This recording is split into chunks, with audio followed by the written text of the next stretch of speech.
Welcome back to the workshop. As I had previously teased in an earlier video, this is an old tool chest that I recently acquired from a friend of mine. He's downsizing his shop.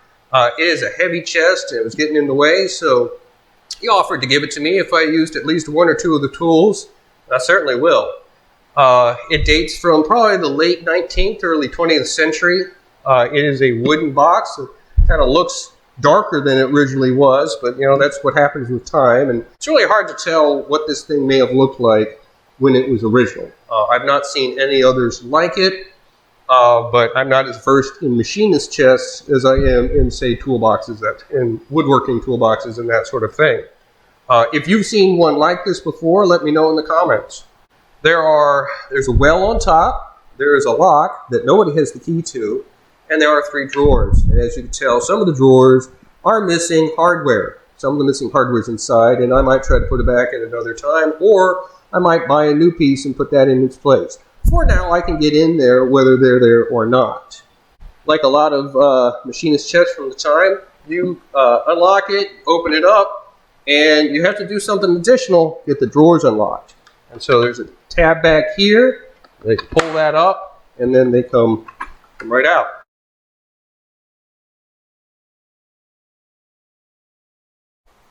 Inside, you can see there's this thing going on back in the back.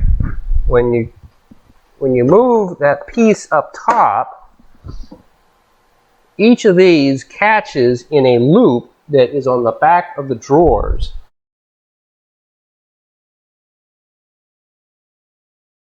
And so in the unlocked position, you can pull them out. In the locked position, they'll push into each drawer, and that's what holds the drawers in place. The corners, all the corners feature these brass corners that are bolted on, well, put on with screws. Some people might remove those and polish them. My fear is if I get these things off, I won't be able to get them back on. The screws will break off, and so I'm probably going to leave them just as they are for now. I do have some stuff at home that I can use for cleaning brass. I might use a little bit on there. Problem is it'll leave a chalky residue, and that's why you would really want to take this off, do it at a separate location, and get it cleaned up, and then put it back on. But again, and I could replace the screws. We could go on a whole route. But being a conservator, I kind of like to leave about as much of this thing the way it is, just to maintain its history and not mess with it too much. One nice thing about this piece, I believe it retains its original handles. And these handles are very strong. They are screwed on, 4 screws on a brass plate. Most of the time when I pick it up by the bottom. And that's just from being a museum conservator and not trusting the handles. But one time I did use the handles, and they do still work. Turning it around, the back, it's got a couple screws here. I'm not sure what those do, if they do anything. They are probably for holding the bottom of the well in place. That would be my guess. There's another one over here, and they probably go all the way around. You got 2 hinges. The hinges sometimes are replaced, but in this case, they could be original. It is really hard to tell. There's some other holes around it, but that could be insect damage. That could be other things. It may not be screw holes. I really haven't spent a lot of time looking at these. Again, as a conservator, I could take some off, peel it back, see if I've got any ghost patterns, all things to look for. Got a panel back here. Of course, there's a panel in all the pieces. One area that I have not looked at yet is the bottom. And so we could take a look down there and see what we see. Here's the bottom of the piece. You can see there's continuation of the boards that hold the sides up. The odd little color here. This might be from varnish or something that's rolled off, or paint. Probably just the paint. You can set down on some paint and make a mark. Otherwise, it's, you have the bottom looking like the bottom of these things often do. It does appear to be a solid piece of wood that makes the bottom. And you got paint and other things that have scarred it up. There's no other indications of somebody's name or anything like that. But since I know where it came from, it doesn't really matter if it had a name or not. I know who owned it originally. Open it up. There is no indications back here of a paper tag, a mirror, or anything like that. So it's not like a Gerstner that has a mirror. It's not like some of those that'll have the maker's mark, and it may have been there, but remember, this is over 100 years old. It's been used, so it's probably safe to believe that anything that was up there 100 years ago is not going to survive today, especially with the different uses that it has seen.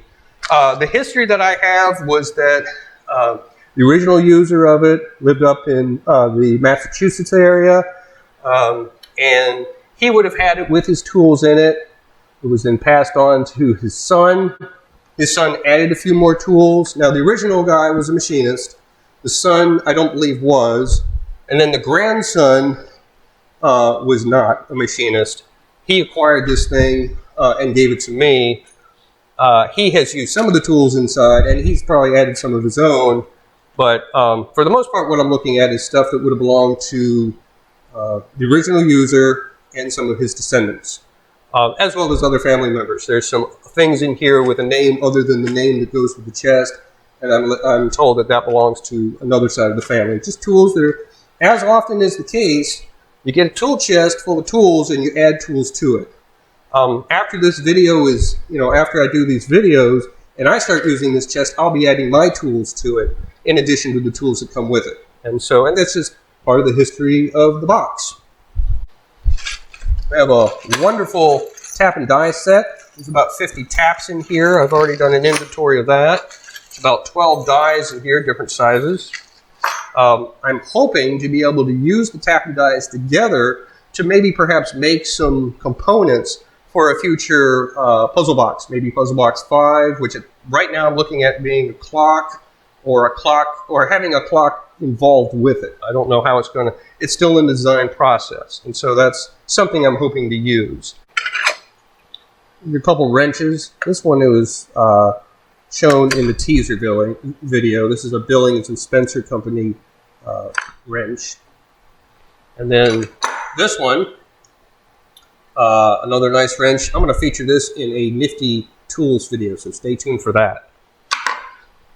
Most of the rest of what's up here are wooden handles for use with files. And there are 50 to 60 files, metal files, some wood files. Most of these are metal files, different sizes, different types. That is what is up in the top.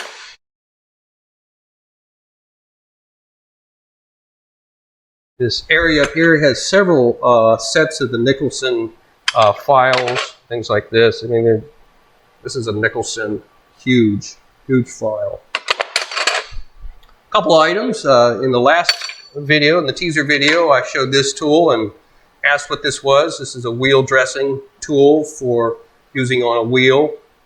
And so you could see modern versions of this online. And some vintage like these, but they still make these things for a lot of purposes. We have a couple other items in here that I don't know what they are. Maybe you do at home. This, I think, is some sort of coupling or connector or something like this. We'll call this item number 1. If you know what item number 1 is, let me know in the comments. There we go. A picture of that.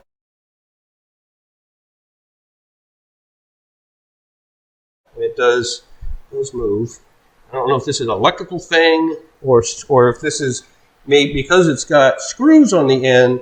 This is for holding something in something like tightening it for a carving or machining, that sort of thing. The other item, and I've shown this to a few people. This is item number 2. This thing, it's got kind of a flat head at one end and a bolt at the other. I don't know if this is part of a milling machine. It's got a little hole here. I don't know if what this thing is. I'm not getting rid of it. I'm just curious what it is. If anybody knows what this is item number 2. Let me know in the comments.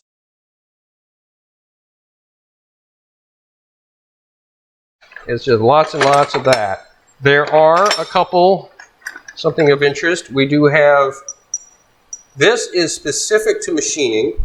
Those of you who have done machining know exactly what these are. Something to do with a cutter or a guide for a cutter for, say a lathe or a milling machine. or something like that. If you know what these are for, let me know in the comments.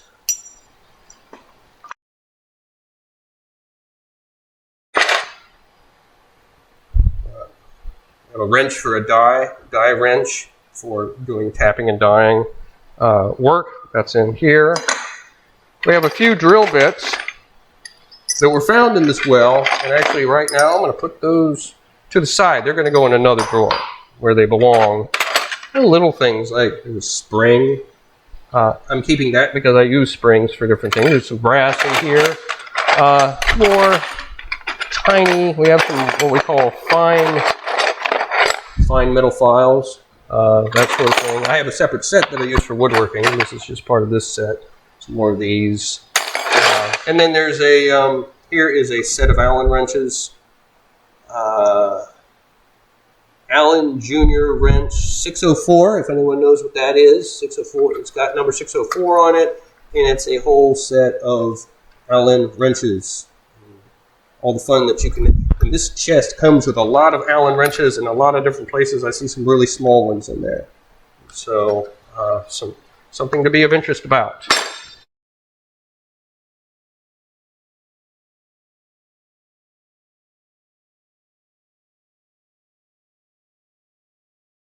Several interesting things located in the top drawer.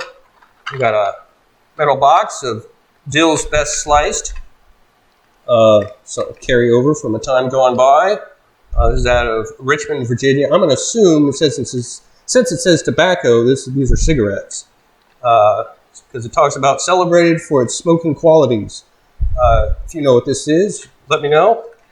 Just open it up. We've got several different kinds of parts in there. We've got some bolts, threaded bolts. We've got threaded inserts, some cotter pins, stuff like that. So just some different ins and outs that somebody decided to put in a box. So I leave them in there for now.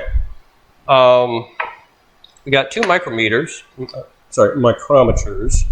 Two micrometers. I've already done an evaporust treatment on these, and I'm not really quite happy with how they came out, although they look much better than they did when they went in. I will say, after I took them out, I had not unscrewed this all the way, and so it actually was on there pretty tight with rust underneath. I had to use pliers to get this to unscrew. So first time using the evaporust, that's just the way it goes. I have a couple 6-inch mirrors. These guys turned black in the evaporust. Not that they were any better before. It might be there's a rust inhibitor in the material that caused this discoloration. It could be these are aluminum. I mean, modern versions of these are aluminum, and you know, the evaporust is for iron-based products. And so this could be just learning that this is not something to put in evaporust. So those are 6-inch rules. We also have this very long, thin, I believe this is a 10 or a 12-inch rule. It's going to need some corrosion work, maybe not specifically with the evaporust, but with something else to kind of work on some of that. Special divider, or I thought this was a square, but one of my volunteers suggested it was something else. It had to do with the depths of the nuts, or the depths of these things are different, and so it could be for checking gaps of nuts or something like that. If you know what this is used for, let me know. Then there's some odd stuff. We have a couple Dremel tips, which I will probably discard. I don't have a Dremel tool. I mean, maybe I could use it in a drill, but I'm not really all that enthralled with that. This is a tip off of a soldering gun. If the metal can be used by a blacksmith or somebody like that, I'd give it to them. I'm not sure what I can do with it here. A little grooved 2 or 3-inch ruler. And we also have this thing. The two of these don't go together. They don't match up. So this goes to something else, and that does not exist here anymore. And that happens sometimes. A couple Allen wrenches. This whole set has lots and lots of Allen wrenches. I think this is a bit with a sort of a spoon bit on it. Things like that happen. Got some very specific measuring tools. This guy is a very specific measuring tool. I'll show a better picture of that because there's more going on there. This is one of those things that does multiple measurements in a small space. So it's a kind of a sought out item.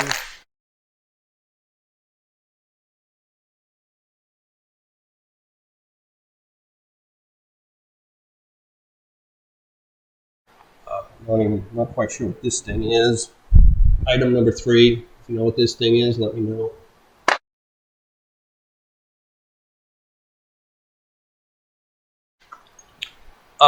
This thing, I've been told, probably has to do with welding. It's got a brush in it. This has been through the evaporust, and it has made it difficult to open. But you got this end up here, and then another end down there. It's a multi-tool, right from the early part of the 20th century. And then you got this brush tool, which when I did the evaporust treatment, I made sure the brush was outside of the evaporust. So I thought this was a thread cleaner, but those of you who know more about machining will probably be able to tell me what this actually is.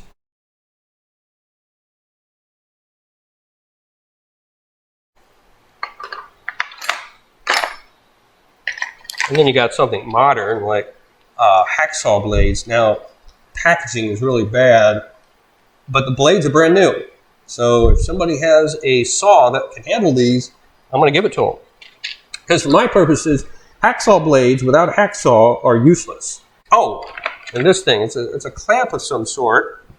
I don't know what for. Item 5, if you know what this little clamping thing is for, let me know in the comments.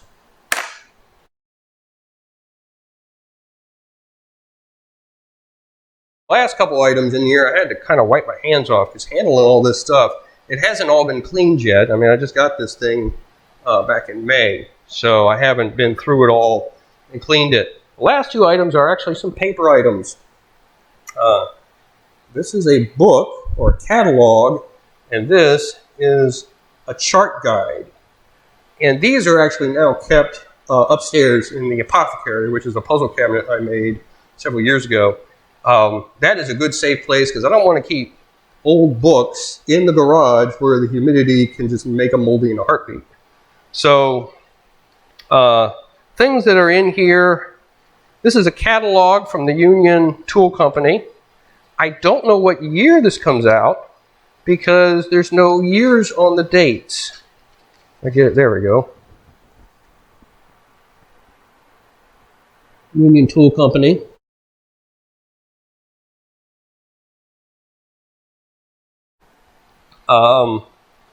It's just, so it shows actually some of the tools that are in here, which is interesting. I've been able to kind of figure out, there's a thread guide. I believe there's a thread guide further in here somewhere.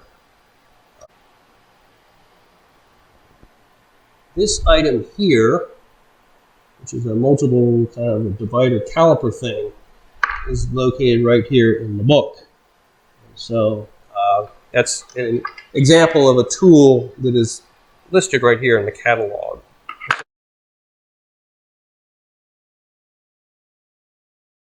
That's a very neat thing. Additionally, this is one of those catalogs that in the middle has writing paper. Because this is a long time before, centuries before cell phones, smartphones that we have today. You can write little notes. This is where you would have write your, notes, maybe some of your calculations, maybe some keep notes of what you're doing, your day-to-day, week-to-week engagements. If you're running a company, that sort of thing, you might put that in there. Towards the back, there are a lot of formulas, drills. Of course, you have your drill sizes, scales, that sort of thing, but there's also mathematical information, talking about oils for hardening, all kinds of information. For those of you who have seen these, you know that, but it's a lot of information. I will say additionally, inside the front of this, there's the membership card for the original owner of this piece, so that keeps it sort of documented as to who owns this. It was a membership card for an athletic club, and also it has the address of that guy, so I won't show that here, but I'll tell you that's in here, and that's a good history that's part of this piece. And then this other thing, this is the Machinist Handy Charts and Information. This one does have a date of 1918, and this one is distributed by the A&B Supply Company.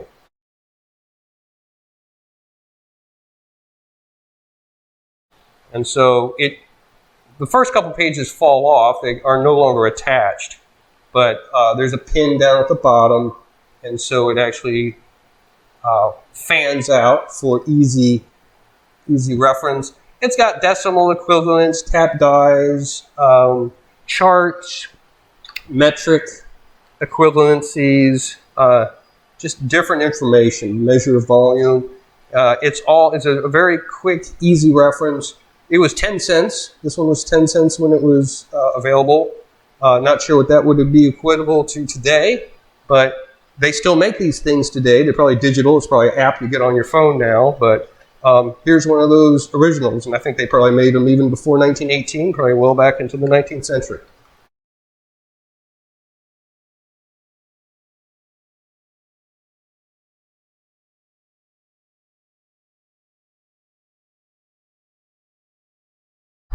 Stay tuned for part 2. We'll talk about what's in the rest of the drawers and some of the other interesting tools that they contain.